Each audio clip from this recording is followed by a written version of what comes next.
This is Energy Frontiers for the week, proudly supported by the African Energy Chamber. I am Justina Okechukwu, and this is a warm welcome to everyone. Let's get started with some of the energy news making the headlines in and around the continent.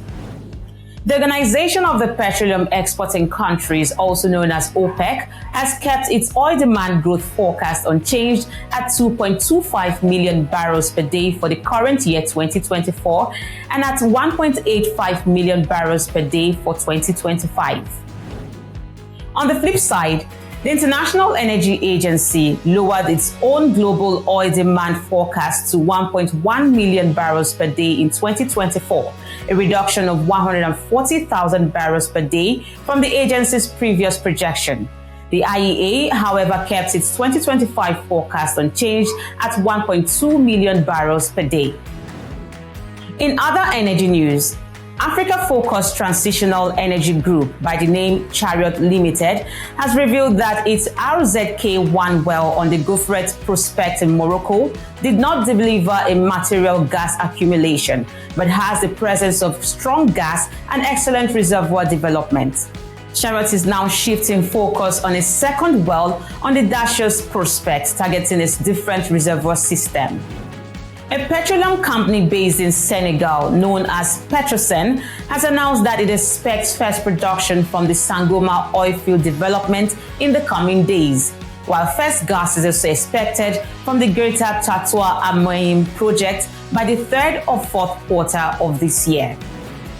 The Nigerian National Petroleum Corporation has announced the commissioning of 3 critical gas infrastructure projects: the AHL gas processing plant, the ANOH gas processing plant, and the 23.3 kilometers ANOH to Obiafo Obricom Oben custody transfer metering station gas pipeline. And that's the summary of your energy news headlines. When we return our focus to how countries are prioritizing clean cooking energy in Africa. This is Energy Frontiers.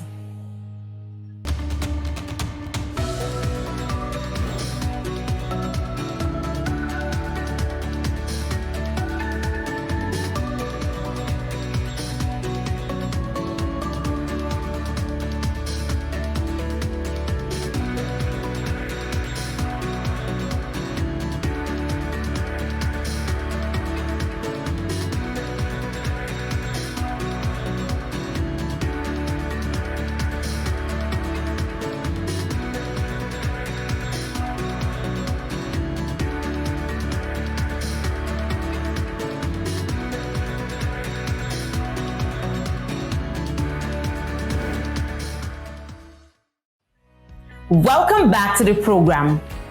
The International Energy Agency, in partnership with the government of Tanzania, Norway, and the African Development Bank Group, gathered global leaders and private sector organizations from about 60 countries together in Paris this week to discuss new ways to mitigating the effects and lack of access to clean cooking for more than 1 billion people in sub-Saharan Africa. At the end of the first ever high-level summit, a total of $2.2 billion was mobilized to support the uptake of clean cooking stoves and equipment, as well as electricity and gas infrastructure. Here are excerpts from the Paris summit.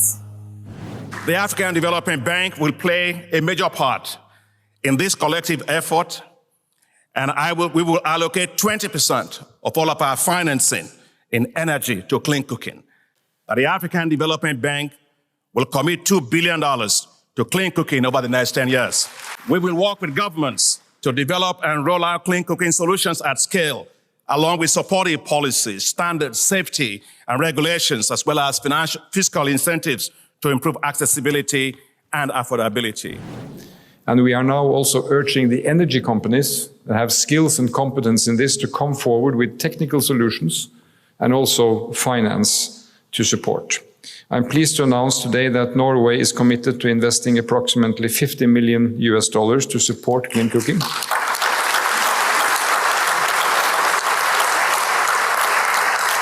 And we are ready to continue to champion this cause, especially welcoming the private sector and prime among them the energy companies to take part. that in the third quarter of this year, we will finalize the following key policy instruments and initiatives to address clean cooking issues. With the support of the Sustainable Energy for All, we will complete a just and inclusive energy transition plan or green growth plan, which includes access to clean cooking as a major pillar. Which is why the UNFCCC is committed and endorses the Clean Cooking Declaration today. And the UNFCCC will be working with the IEA to check progress on the pledges and commitments made to ensure that there is full transparency and accountability as we move forward. That is why, building on the outcome of this summit, France would like to propose to formalize a coalition of countries committed to clean cooking within the framework of the Paris Pact for the Planet and the People. That is why I'm proud to announce today that France will systematically seek to integrate clean cooking within its 2 billion euros portfolio of annual investment in energy in developing countries. I'm pleased to be able to announce that Denmark aims to double our contribution to clean cooking. Over the next 4 years, we will allocate $72 million.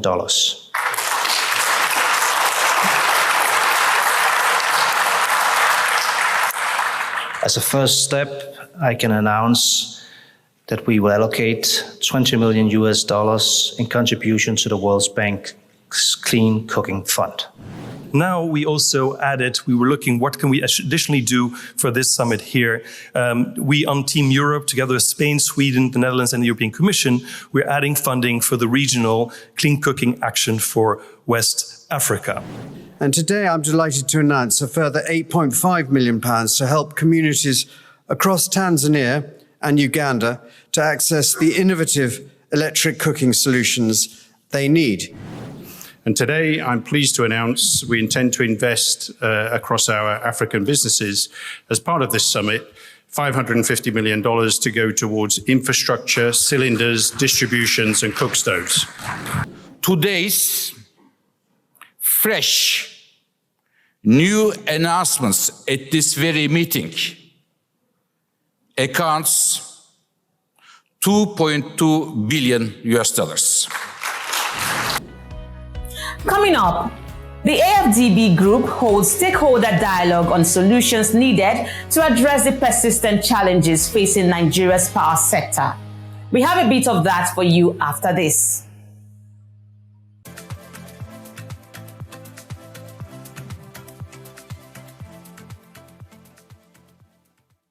We are done dreaming of an industrialized Africa. No more enduring long journeys in darkness. No more imagining life without constant power. We are done. We are done. Done tolerating 24 hours without power, load shedding, blackouts, and power cuts. Enough. Imagine a life where our abundant natural resources can't power a generation. We can't cope with that reality. 600 million Africans still lack access to power. We have the solution. It's time to turn imagination into action. African Energy Week 2024 is the platform to implement change, sign deals, and take decisive action. And implement. Join us. Invest in African energies. Energy growth through an enabling environment and be part of the movement that brings hope to millions across the continent. It's not just about power, it's about empowering lives and giving African hope. Be there to witness the transformation. African Energy Week 2024, where imagination becomes reality. Secure your seat now. Don't miss out on African Energy Week 2024. Visit our website and buy your tickets today. Let's light up Africa and create a brighter future together. Project. At the time you need to build that project. Sign, baby, sign. The Africa Energy Marketplace is a collaborative investment platform created by the African Development Bank Group a few years ago as a policy dialogue summit with industry stakeholders in Nigeria, looking to support the country's drive towards sustainable energy delivery. Now let's take excerpts from the 8th edition of the annual dialogue held this week in Abuja that was focused on the new National Integrated Energy Policy and Strategic Implementation Plan of Africa's biggest economy. And at AfDB, we put our money where our mouth is. As is clearly manifested by the fact that we will shortly be seeking board approval for what our Director General just mentioned, a $1 billion policy-based operation with significant energy component aimed at supporting the ongoing power sector reforms triggered by the Electricity Act. The timing of the AMP is the timing of the AMP and the policy-based lending forecast on energy sector is therefore not coincidental. We intend to finance the policy recommendations to actualize the expected outcomes of the National Integrated Electricity Policy and Strategic Implementation Plan. We talked about energy consumption management. It first raised dust. At the end of the day, they are coming to terms with our innocent advices on consumption management to reduce our energy bills. We identified the debt to gas supply companies, put at about $1.3 billion. We identified the debt owed to power generating companies at about 1.3 trillion naira. And we started shouting, please, help us out of this liquidity quagmire. Today, I can announce to this audience that the Mr. President has approved a path towards an eventual settlement of all the gas supply debt that we have. Recapitalization assumes that you have a particular mix which you're trying to address. Now, I'm a strong believer in the power of capital in investment to move things forward and improve performance of the power sector. And this is through the mechanism of you have lower cost of capital, optimal capital structure, and capital is very disciplined. It demands things off those companies that they avail the money to. Now, so that being the case, is okay, what sort of issues and challenges that we have in the sector? How do you ensure that you have the right capital, given the mismatch of available funds and what's required? You need long-term fund, well, you have short-term capital. So all these are some of the issues that you need to take into consideration. So you have liabilities that were created by tariff, and then you have the liabilities created by the market.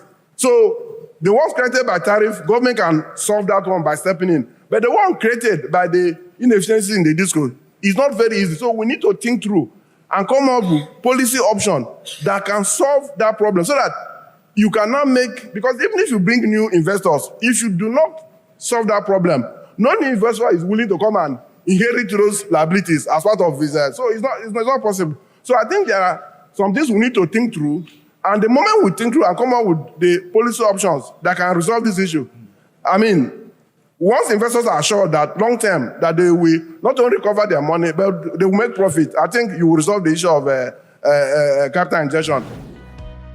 When Energy Frontiers return, we head to East Africa, where Kenya and Uganda finalized deals on petroleum product imports.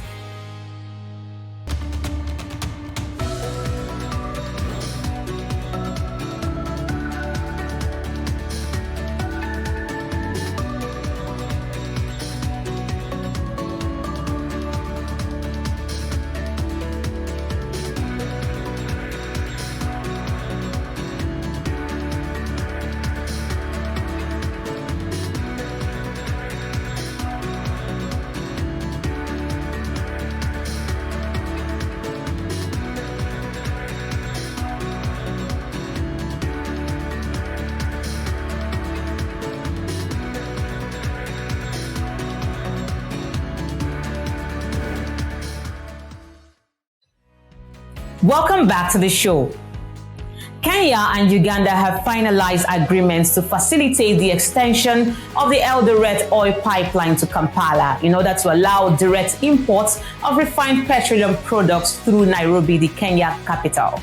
The three-way agreement was signed between Kenya's President William Ruto and Uganda's President Yoweri Museveni during his official visit to Nairobi.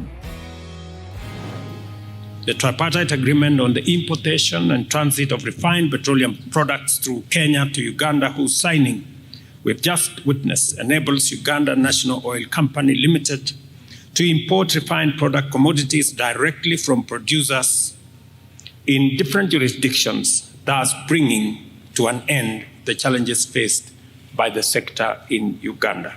We will continuously provide support to make sure that this new agreement is implemented, is functioning, and is mutually beneficial. As we wrap up these Energy Frontiers, we wish to remind you to be a part of the biggest energy event of the year, the African Energy Week 2024, holding this November in Cape Town, South Africa. This summit affords you a chance to network with industry professionals, gain valuable insights, witness groundbreaking deals and partnerships, and stay ahead of policy developments that are shaping the African energy landscape. Visit the event website at www.aecweek.com to find out how you can be a sponsor, get your delegate pass, as well as exhibit your products and services. And that's the package of Energy Frontiers for you at this time. We appreciate your making the time to watch the show as always. Remember to follow the program on Frontier Africa Reports website, like all the video editions and send in your comments, and subscribe to our YouTube. Follow us across all our social media handles as indicated on the screen. I am Justina Okechukwu. Bye for now.